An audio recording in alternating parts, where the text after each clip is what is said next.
Hello everyone, देखिए question number 4। देखो इस क्वेश्चन में क्या कह रहे हैं। The number of oscillations is given by mu is equal to 1/2L और अंडर रूट है, ये स्क्वायर रूट है T/m। अब ये चीज़ें हैं क्या उसने दी हुई हैं। वेयर कह रहा है न्यू इज़ द फ्रीक्वेंसी। ये क्या है, म्यू आपके पास frequency and L is length. L हो गई लेंथ और ये हो गई फ्रीक्वेंसी। फिर कह रहा है T is tension in the string and m is mass per unit length. M क्या है यहाँ, मास पर यूनिट लेंथ। अब देखो ये चीज़ें ना आपको यहाँ से पढ़नी पड़ेंगी कि क्या गिवन है। कहीं इसको देख के सोचना शुरू कर दो, टी तो टाइम होगा, एम मास होगा। समझ रहे हो, देख लो टी टेंशन है और एम क्या है, मास पर यूनिट लेंथ है। और कह रहा है describe whether the equation is correct और नॉट, यानी कि ये एप्लीकेशन ऑफ डायमेंशनल एनालिसिस की कौन सी एप्लीकेशन है, सेकंड एप्लीकेशन, जिसमें हम क्या करते थे, चेक करते थे करेक्टनेस ऑफ द इक्वेशन या फार्मूला। ठीक है, तो उसमें हमें पता है क्या करते थे, कैसे होती थी चेक, कि अगर लेफ्ट हैंड साइड की डायमेंशन और राइट हैंड साइड की डायमेंशन इक्वल है तो वो इक्वेशन या फार्मूला क्या है, करेक्ट है। तो देखो सॉल्यूशन में चलते हैं इसमें भी। तो हम यहाँ लिखते हैं dimension of left hand side. देखो लेफ्ट हैंड साइड की जो डायमेंशंस होंगी वो क्या होंगी, देखो जो ये म्यू है, ये आपके पास क्या दिया हुआ है, म्यू फ्रीक्वेंसी दी हुई है। क्या दी हुई है, फ्रीक्वेंसी।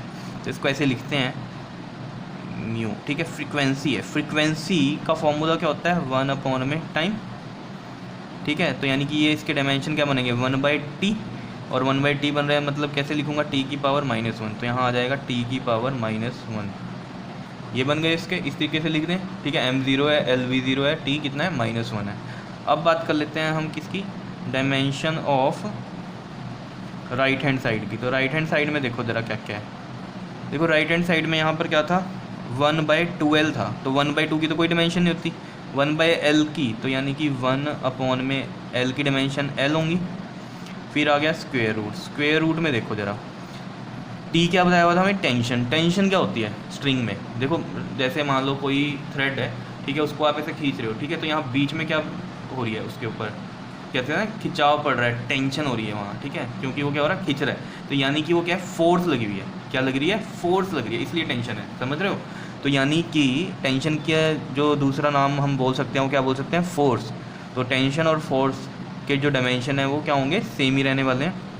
तो फोर्स का जो डायमेंशन होता है, और हम इसको बोल देते हैं टेंशन, ठीक है, क्या है, सेम है, mLt-2। याद है आप लोगों को, फोर्स के डायमेंशन वही किसके हैं, टेंशन के। तो हम लिख देते हैं mLt-2।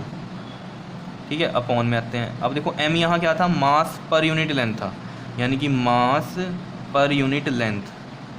तो देखो इसके क्या डायमेंशन बनेंगे, m मास m, लेंथ l, कितना बन गया, mL-1, यही बनेंगे। l ऊपर जाके -1 हो गया, क्योंकि इसकी पावर नीचे 1 है, ऊपर जाके -1। तो यहाँ लिख दूँ मैं mL-1। बताओ समझ में आ रहा है कि नहीं, क्या कर रहा हूँ। ठीक है, अब यहाँ से देखो, ये m से तो ये m कैंसिल हो गया, क्या बचा, 1/L, और ये है स्क्वायर रूट, ये अंडर रूट, ये है L-t-2, और नीचे बचा आपके पास L-1। ठीक है, तो देखो ये वाला L-1 जब ऊपर जाएगा तो L की पावर 1 बनेगा, और ऊपर एक ऑलरेडी है 1, और ये ऊपर जाके क्या हो रहा है, +1, तो L की पावर कितनी आ रही है, 2। तो मैं यहाँ लिख देता हूँ L2, और यहाँ ये कितना है आपके पास, t-2। बताओ इतनी बात क्लियर है या नहीं है। और ये रहा 1/L।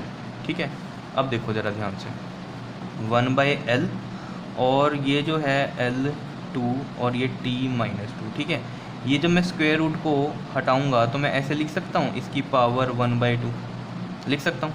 अब देखो L2 है और पावर 1/2 है, तो 1/2 ऐसे लिखूंगा, और 2 से 2 कैंसिल, L की पावर कितनी बन गई, 1। तो 1/L इंटू में इधर कितना आ रहा है, L, 2 इंटू में 1/2 कर रहा हूँ। अब देखो t कितना -2 है, और इसकी पावर है 1/2, तो ये कितना बन गया, 2 से 2 कट गया, और ये माइनस बचा, तो -1। तो t कितना बच गया, -1। देखो ये L से ये L कैंसिल, कितना आ गया आपके पास, t-1। समझ रहे हो। और देख लो ये राइट हैंड साइड की जो डायमेंशन है वो किसके इक्वल है आपके पास, लेफ्ट हैंड साइड के इक्वल है। तो हम यहाँ लिख देंगे, so left hand side is equal to क्या है, राइट हैंड साइड, एंड इसका मतलब क्या हुआ कि इक्वेशन क्या है, करेक्ट है, हैंस इक्वेशन इज करेक्ट। ऐसे लिख देंगे। आया समझ में, बहुत सिंपल सा था। अगर आपको डायमेंशंस आती हैं फिर तो कुछ भी नहीं है। समझ रहे हो, आ रही हैं चीज़ें समझ में या नहीं, सिंपल है, ठीक है। तो कर लेना यार इनको क्वेश्चंस को। Okay, thank you.